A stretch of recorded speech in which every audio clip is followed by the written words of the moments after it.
Hey, all you pixels out there in the pixel land. This is Mike Janda from 2 Pixels Off with my pixel friend here, Brad Pixel Hussey. How you doing, Brad? Doing well. Just cracked open my bubbly drink. You did? I do have Waterloo again. You got today. Waterloo. Somebody's got to sponsor us here. We need to reach out to get some brand sponsors. I know we've mentioned that before, but yeah. Yeah, I got... was that too much pixels in the intro? Did I do too many pixels? Welcome to 2 Pixels Off, a podcast for creative entrepreneurs. It's too much pixels. That's too much so many pixels. You can overdo the brand. You can overdo it. I just did. Yeah. You know what we should do? We should overdo the brand and we should get full garb. Get a shirt, a hat, get one of those podcast mic like boxes, and we just go way too much on the TPO branding just to be extra cheesy. Okay, I've seen these people, they're on Twitch, that do just that. Just full brand. Full bore branding. Full on. Okay, today we are happy to have you all here listening to us from Pixel Land. The first things first, we're going to shout out Wix Studio for making this podcast possible.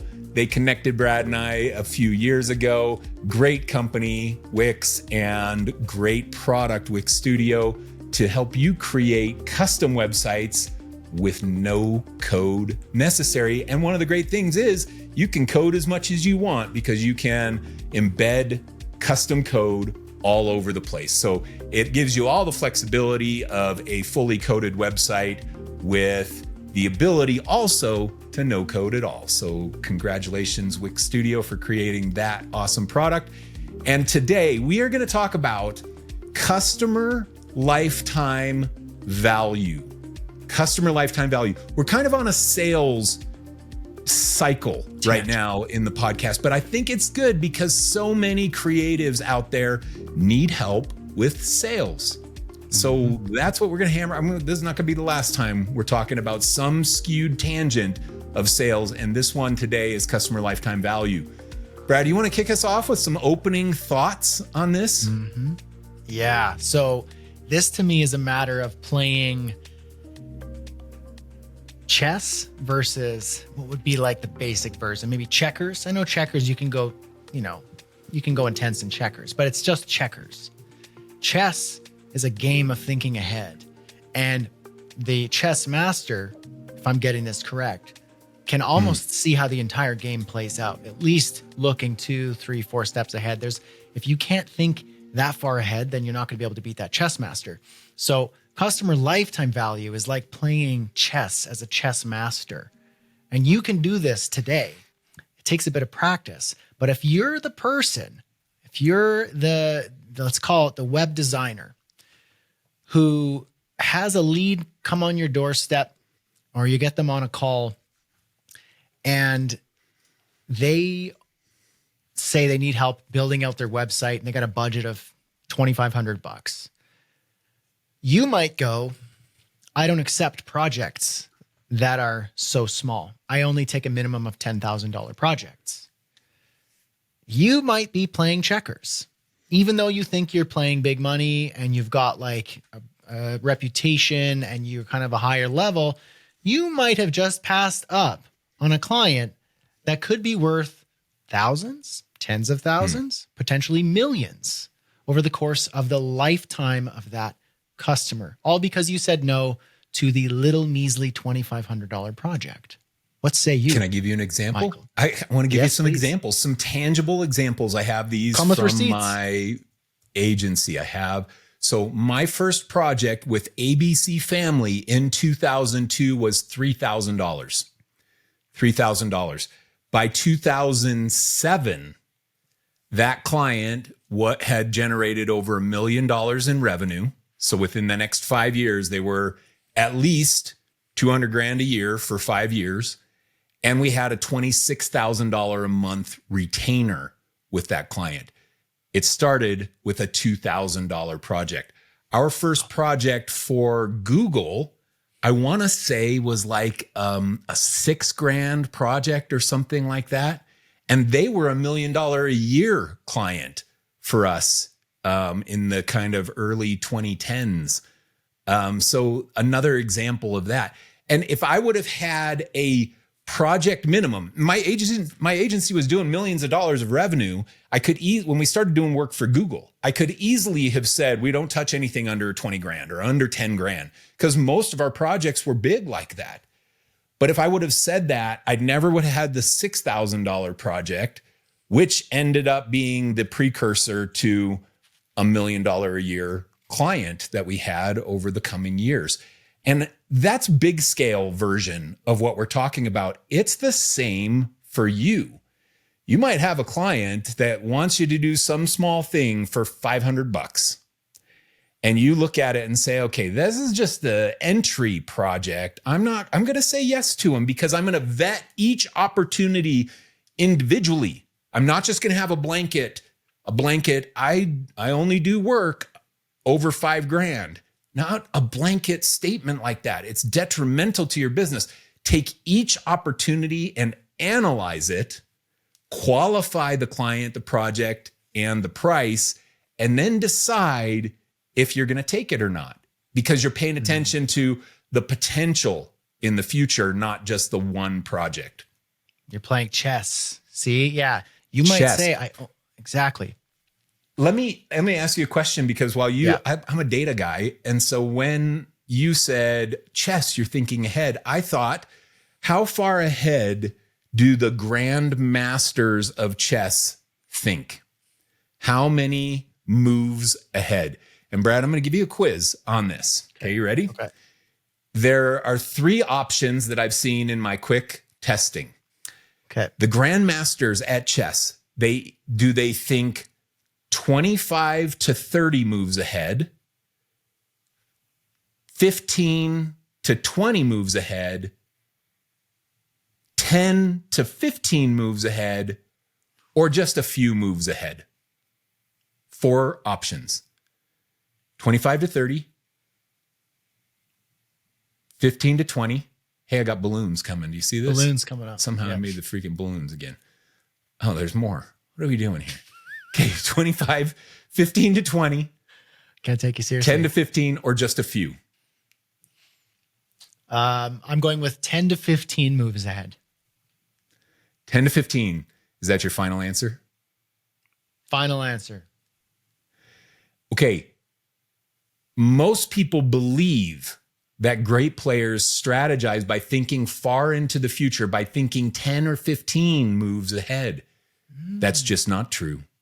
Oh. Chess players look only as far into the future as they need to, and that usually means thinking just a few moves ahead. Now, I don't want to blow up your whole metaphor that you're using for this episode, even though that somewhat does. But I do think that there's some truth in this.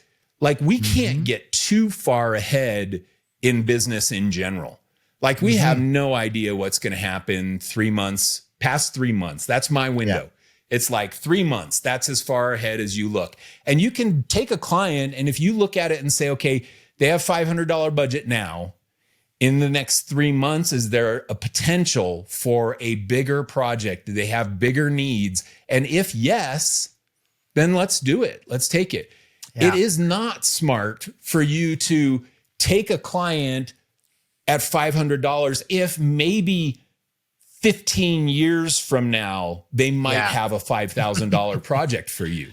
That's too far ahead. So there's a detriment to looking too far ahead. We just want to look as far ahead as we need to make the right analysis. I think there's some wisdom in that.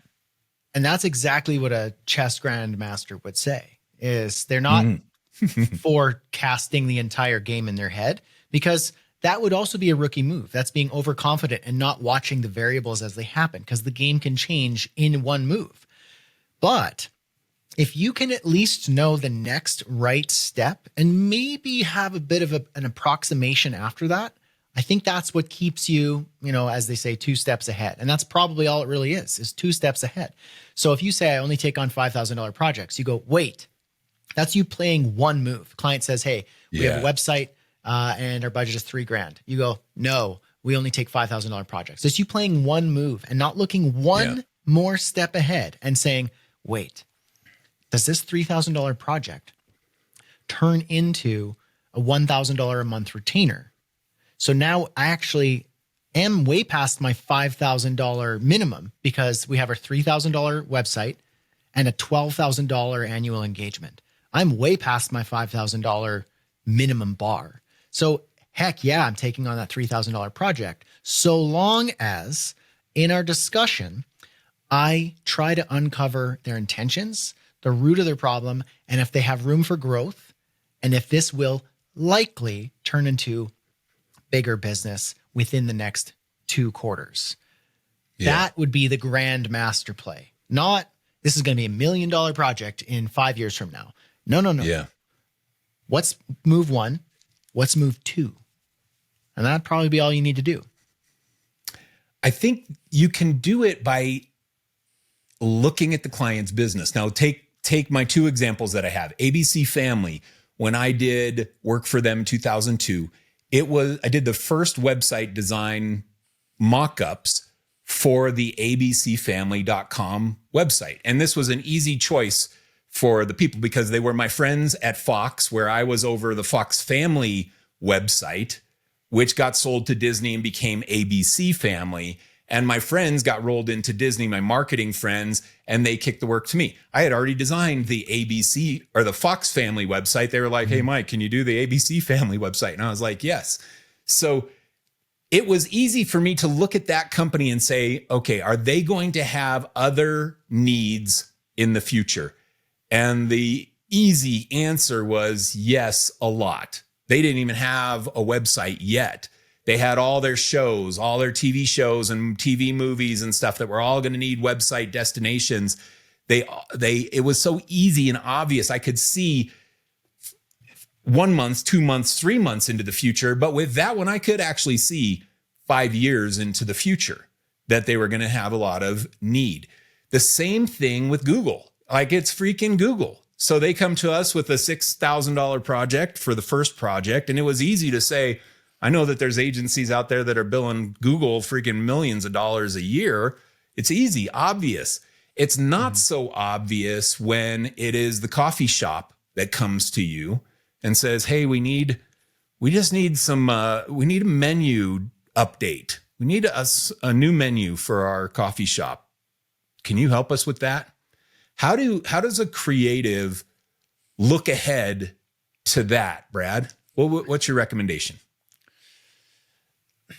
Yeah, so that one's going to be, you have to take into context the customer itself. You know, if you're talking Disney, if you're talking Google, if you're talking a large software company, if you're talking a public company, you know, that's doing millions or billions a year, then yeah, there's a headspace there with a lot of room for growth. And then you could even do some research to say what other firms are doing contracts. Maybe you know somebody, maybe you could see on LinkedIn, different projects. Like, you can see that there's money being thrown around here and there's room for growth. Yeah. Local coffee shop, local cafe, restaurant. That's not a chain. It's just a local family-owned restaurant. You know, maybe they're doing $1 million a year, maybe they're doing less.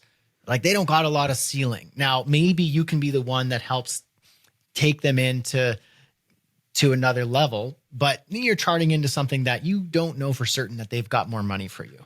Unless your business is a game of low ticket, but higher volume. So maybe it's not about, you know, does this restaurant or cafe rather have lots of money to throw my way, or a big budget to throw my way eventually? Maybe it's not, but maybe your model is, I need 15 of that type of customer to sign on to my lower budget monthly recurring subscription service. And if I get 10 of these small players paying me $1,000 a month, then that's $10,000 a month for me to deliver this manageable small service that my team member does for me. Now we're talking about something that you can scale up, rather than, does Joe's, you know, Cup of Joe cafe, is he going to be able to pay me $10,000 a month eventually? Like, not a chance. Like, unless he's like really enterprising and is going to turn this into like the next Starbucks. But it's like, no, maybe it's less about, is Cup of Joe going to give me big budget, or are there 15, 20 other Cup of Joes that I could sign on? That's the way that I might approach that. Do you think I'm I think right that's there, really or do you good. think No, I think it's good. I think, and I got the privilege of thinking about my own question while you were talking about answering the question off the cuff. So you talked about recognizing additional need within that same industry as Cup of Joe. Cup of Joe, and you're like, okay, there are more opportunities in this industry. So taking the project for Cup of Joe at $3,000, even though my minimum is $5,000, I'm going to take it for $3,000 because it's going to be a gateway into an industry. It's going to be a gateway into Cup of Joe's network of other coffee shop people. So there's that gateway into network, the gateway into their industry. Okay, those are two different ones. I'm going to have a portfolio piece that is for Cup of Joe. And then it is a gateway into their own business. And I think the way that you analyze that is you look at their business, and if you can identify other problems that they have that you can pitch them in the future, then take the smaller ticket project. They come to you, they want a menu update, and you look at it and you're going to be like, it's $500. That's all it is. But you look at their business and you're like, man, their website sucks. They're not doing anything on Instagram. They don't have tent labels on or tent signs on their tables. Their menu looks like crap. Their logo is old and clunky. I can update their logo. So now you look at it and say, okay, I'm going to take on this $300 or $500 project to start, but I've identified 6 other places in their business that I know I can help. And then you have justification, in my opinion, to take on something that's lower than your desired minimum budget from a client. To me, this really sounds like that 2 steps ahead grandmaster chess player, because now what you're looking at, in keeping with our speaking the language of business, which is numbers and data, you have Cup of Joe, and Cup of Joe in this example represents the small, independent, single coffee shop in your town. But Cup of Joe is representative of a bigger market. So instead of Cup of Joe as the giant, let's call it Starbucks, behemoth in the coffee industry with billions of dollars, you're actually just looking at like you're looking at the small solo player. So, okay, that business isn't going to give you all of your money. They don't have the budget to give you that $1 million a year business. But Cup of Joe is representative of a large industry, which could be the independently owned solo cafes that are really bougie and niche across America, Canada, United States, South America. Maybe there's some real cool bougie spots. And you just want to target that area, Canada, US, let's call it.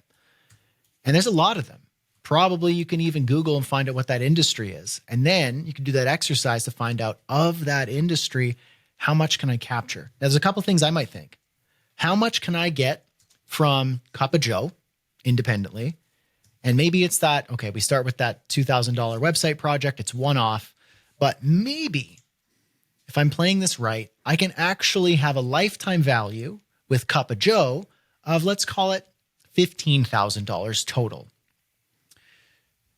So if you could say you could turn that $2,000 project into something more like over the course of the next 2 years, like a $15,000 to $20,000 client engagement, are there 10 to 20 to 50 other Cup of Joes that you can replicate that process with?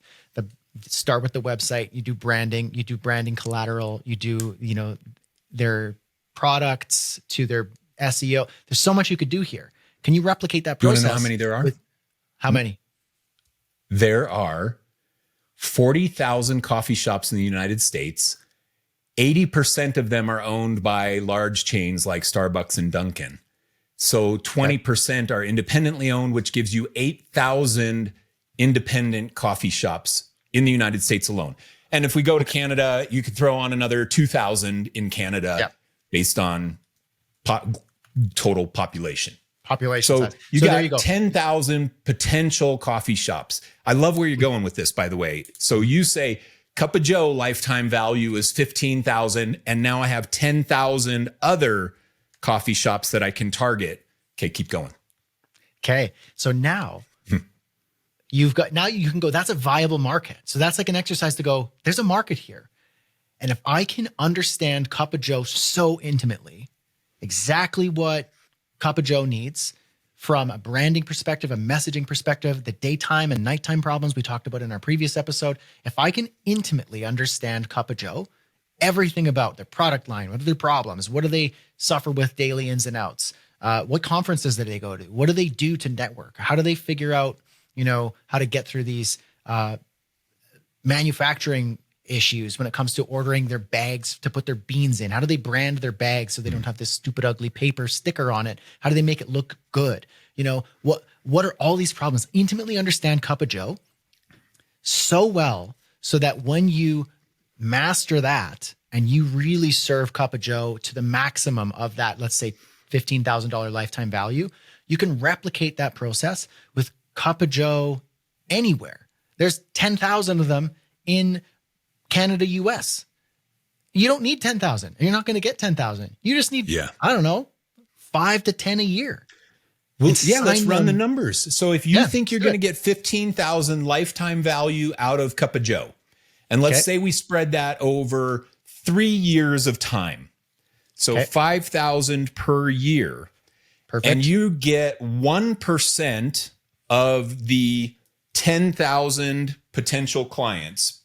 Okay. Now help me with my math, Brad, because I can't That'll find be my 100 analog calculator. Yeah. I can't find my abacus anywhere. Your old clicker. Around Your abacus. We need an abacus. We need a TPO abacus so you could do math on the show. Okay. So 100, that's 100. If you got 1% of the coffee shops. Now that's not realistic. So we could do 0.1% would be 10 clients, right? Yeah. That's pretty realistic. You've got to find 10 other clients. And if they each have a $5,000 per year spend with you because you figured out enough problems to solve and turnkey that's a $50,000 a year plus Cup of Joe, $55,000 a year industry target that you're looking at for 0.1% of those coffee shops. And then you just expand that same offering out to donut shops and bakeries and restaurants in general, or cupcake shops, or the cookie shops that everybody's doing nowadays. So you got all these places that you could go and take that same strategy. The point is you're doing it based on an analysis of real numbers. So instead of just taking Cup of Joe and saying, I don't touch it for $3,000 because my minimum's $5,000, you go back and say, what is the potential lifetime value of Cup of Joe? And is this a gateway into new opportunities? And what is the lifetime value of them? And then you can make a decision based on freaking data and not just your gut or some video you saw where some thought leader said, set a minimum. You got to have a minimum, and tell everybody else to go stick it, man, because you don't want that work. You can't sell yourself too small. I don't believe in that. I think that this is the way to do it. Freaking analysis, man. And it's different every time. It is. And I'm going to say, listen to what the thought leader says, who says, don't sell yourself too small. Set a minimum. You're like, okay, sure. But if you take that at face value and you say my minimum is $10,000 because I'm worth it. I know my worth. I'm passionate. I did my vision board and I'm feeling all the feels and the vibes. 10,000 minimum. Everybody else can suck it. Bleep that out. Okay. Beep. Beep. Okay, sure. Wait. If you take it at face value and do that, then you're playing checkers. You're playing one step ahead. You're playing chess like a total newbie, and you're just looking at the one move, and you're not even thinking about what the right response is. Because maybe that $4,000 little itty bitty website project was actually the $15,000 lifetime value project, or a $5,000 a year additional engagement. And unlocking a gateway into a market where there are 10, 20, 30 others like it per year that you could be closing. But you said no because thought leader with all the subscribers, passionately with really motivational cinematic stock music behind the video, said, set a minimum, know your worth vibes. And you were like, yeah, you know my spirit. You're like, look, if you take that at face value, you're leaving a lot of money on the table and you're not playing like a true entrepreneur. If you see that and go, you know what, I do know my worth and I am going to set a minimum. And I'm not going to look at the minimum project. I'm going to look at the minimum industry lifetime value for this customer. That's the grandmaster of chess. This is what I loved. And this is what was coming out of my brain while you were talking. You can set a minimum. Great, set a minimum. But it is the minimum lifetime value of that customer, not the minimum project engagement. That's too small. Minimum lifetime value. And so, yes, if you have a client come to you and their minimum lifetime value is $500 or their maximum lifetime value is $500 and your minimum's $5,000 and you look at it and say, man, this is not gonna be worth it for me because they're not hitting my minimum lifetime value that I want of $15,000 or $10,000. So I think that's the way to do it. That's the subtle shift.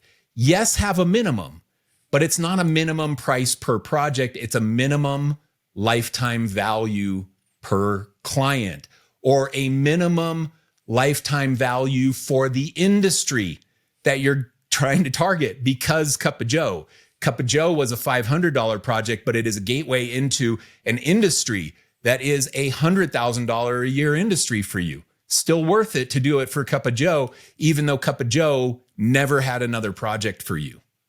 So you have to look at it that way. I think that's this killer, Brad. Killer. That felt good.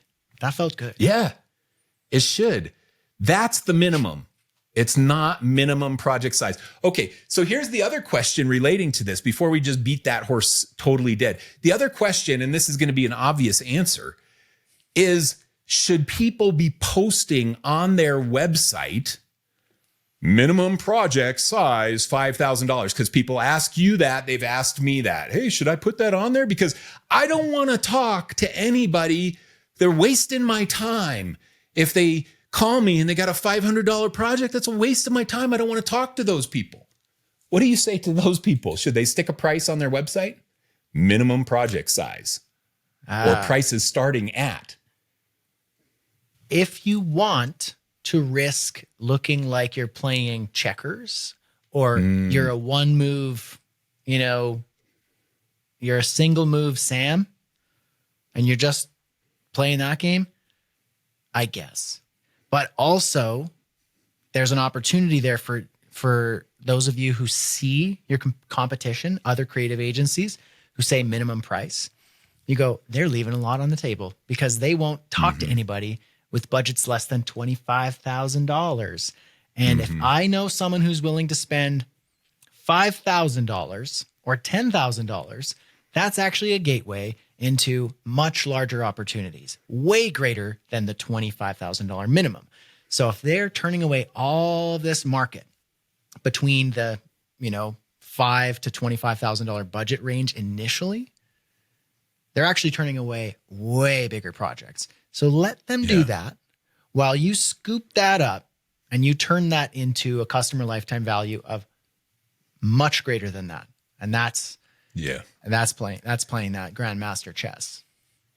I agree. I think do not stick prices on your website unless you are so buried in qualified sales calls that you do not have time to talk to the one lead every 2 days that actually reaches out to you from your website. And that's the truth, man. We were doing 7 million in revenue and we didn't have lead volume to the level where we wouldn't talk to somebody. I had calls with people that had $1,000 budget and we didn't do the work for a lot of those people because it wasn't big enough for the agency churn that we had going. But I would take the freaking call, and so would the other partners. They take the call and talk to the client because their day was not so buried. They want to put a price on it because they don't want to talk to the 3 people per month that actually reach out to them through their website. They want to have those people go away on their own. That 3 people per month that didn't have enough budget to work with me. They're wasting all my time. Man, have a 5-minute conversation with them. And if you're qualifying them right in that conversation, you'll know in 5 minutes and you can say, I don't think this is going to be a good fit for us. So you can turn them down, but nobody is so buried in freaking sales calls that they need to vet out potential clients before they even talk to you. Man, come on. That is so good. That is something that I think you're not listening to from any thought leader on YouTube or Instagram or, bless your heart, TikTok, if you spend any time on that. But, but that's what you don't hear when someone's like, put your price up there, put that.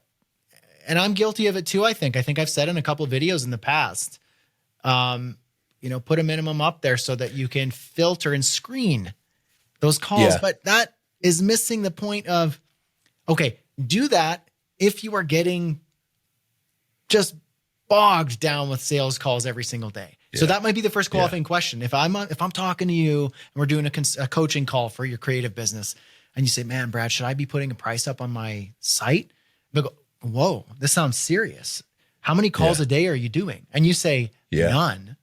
And I go, how many calls a week? And you're like, I think maybe one, sometimes one every 2 weeks. And you're like, dude. That's the answer they have too. That's kidding? The answer. Yeah. One call a week. But they want to put the price up there. And you want to put the price up? No. Yeah. Talk to me about putting your price up. If you're getting 5 calls a day and you can't take time out to eat lunch with your wife, then put a price up. Yeah. To make those people go away because you clearly have enough lead flow to convert, 20 to 40% of those people to your engagement. Then put a price up if you need to throttle that down. Yeah. But if you're just like, we only take on minimum $10,000 projects and you get like 1 to 2 calls a month, you're putting call. Yeah, you're puffing your chest out and you're putting on a front. Like you're blowing smoke here. You're not actually needing to do that. Yeah. Have you ever had a client that came to you with, let's say, a $3,000 budget, and then they ended up spending $7,000 with you because you talked to them and helped them see what they really needed was going to cost more than what they had originally budgeted? Have you ever had that experience? I've had that so many times.